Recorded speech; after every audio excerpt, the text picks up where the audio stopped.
Hello, welcome back to my channel, Qubit Educational Services. In this video, we are going to solve the 41st question from the IISER Aptitude Test 2021, mock paper 1. This question is based on complex numbers. The complex solutions of z plus I raised to 2011 is equal to z raised to 2011 lie on a circle, an ellipse, a hyperbola, or a straight line. Now we first observe that we have or rather we observe that z equal to 0 is not a solution, right? Because on the right hand side then you will get 0 and on the left hand side you will get I raised to 2011, which is I guess negative y, right? And z equal to minus I is also not a solution, because if z becomes minus I then LHS becomes 0 but RHS is not 0. Okay. Yes, now let us start the solution. We first write down the given equation z plus I raised to 2011 is equal to z raised to 2011, and then we divide both sides by this. Okay, I mean we can do that because z equal to 0 is not a solution.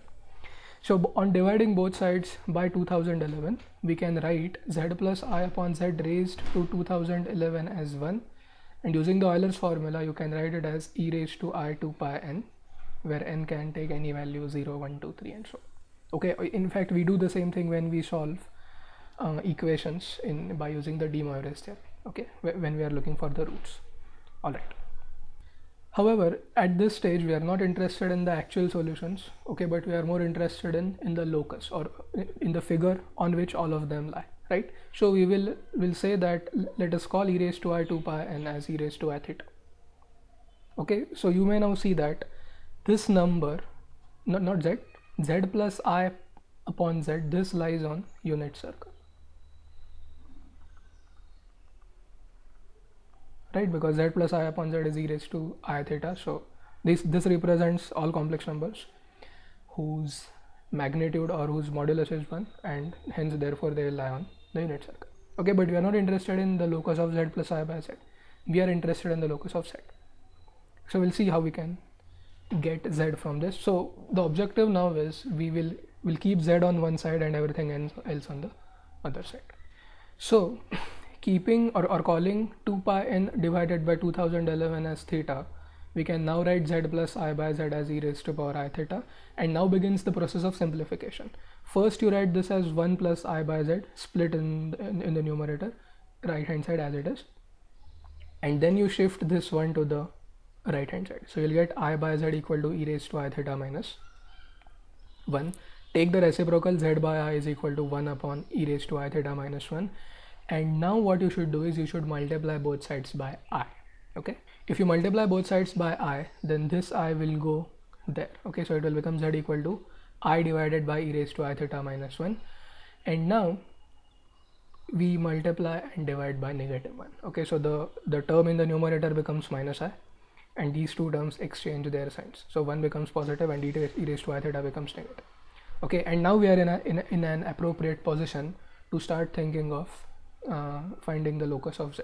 Okay, the first step is we write e raised to I theta as cos theta plus I sin theta. Okay, that is our Euler's formula, and the real part of that, let's write it with 1. Okay, so it will be 1 minus cos theta, and the imaginary part is sin theta. Okay, let's write it separately. So it will be 1 minus cos theta, because this e raised to I theta itself has a negative sign, and then the imaginary part minus sin theta multiplied by I. Okay, and now whenever we have a complex number in the denominator, what we do is we multiply and divide by, or we multiply the numerator and the denominator by the complex conjugate of whatever number that you have in the denominator. Alright, so what will the complex conjugate be? 1 minus cos theta plus I sin theta. And that's exactly what I have done here. Okay, multiplying and dividing by the complex conjugate of the denominator, the numerator will become minus I into 1 minus cos theta plus I sin theta, and in the denominator we will have now square of the real part 1 minus cos theta and square of the imaginary part minus sin theta, or just sin theta. Yes, okay, and in the numerator what will we have? In the numerator you will just have negative I into that whole term. Okay, now expand the denominator. Use a minus b bracket squared for the first. Okay, so that will give you 1 minus cos theta plus cos squared theta, and this will be sin squared theta, and this will be equal to 1, obviously. And 1 minus 1 plus this one will be 2.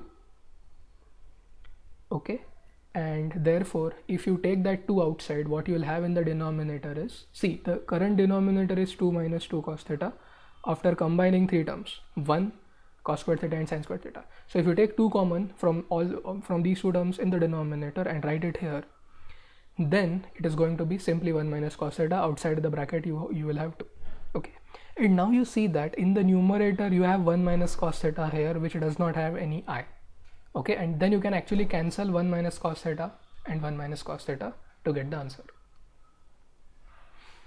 Okay, now 1 minus cos theta is the real part of the numerator inside the bracket, right? 1 minus cos theta. What does it mean? If you expand, okay, if you expand this, you will have negative I by 2 into bracket 1 plus I into whatever that is.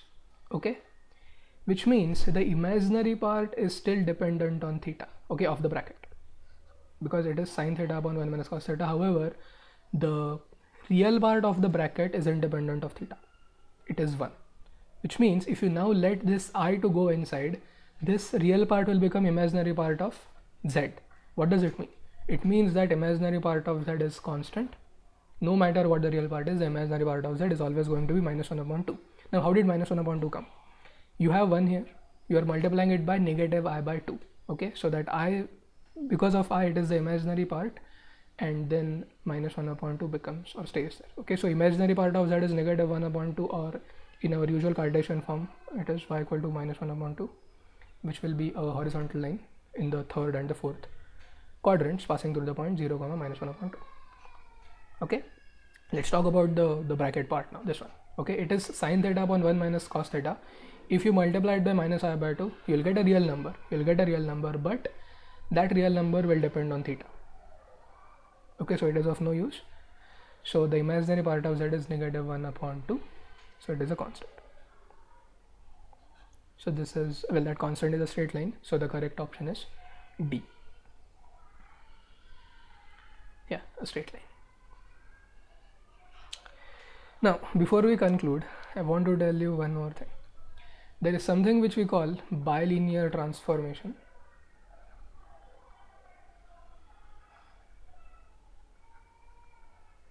Okay, and this expression here, z plus I upon z, is actually one of the bilinear transformations. Okay, because when you take z plus I by z, okay, you are getting w. Okay, so some other complex number, and more importantly, it is very much possible to write z in terms of w.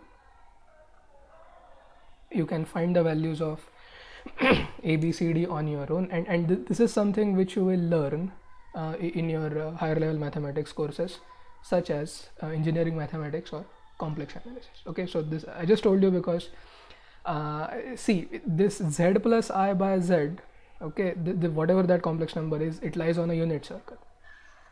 So the result that you have got is, if z plus I upon z lies on a unit circle, then z lies on a line, isn't it? Imaginary part of z is equal to negative 1 upon 2. Okay, so such transformations are very common in higher level mathematics and its applications to subjects like fluid mechanics or electromagnetism. Okay, so you have a horizontal line negative 1 upon 2, it gets transformed to a unit circle by some transformation which resembles the bilinear transformation. Alright, yeah, so that was the extra part that I wanted to tell you regarding question number 41. Thank you for watching. In the next video we will go to 42.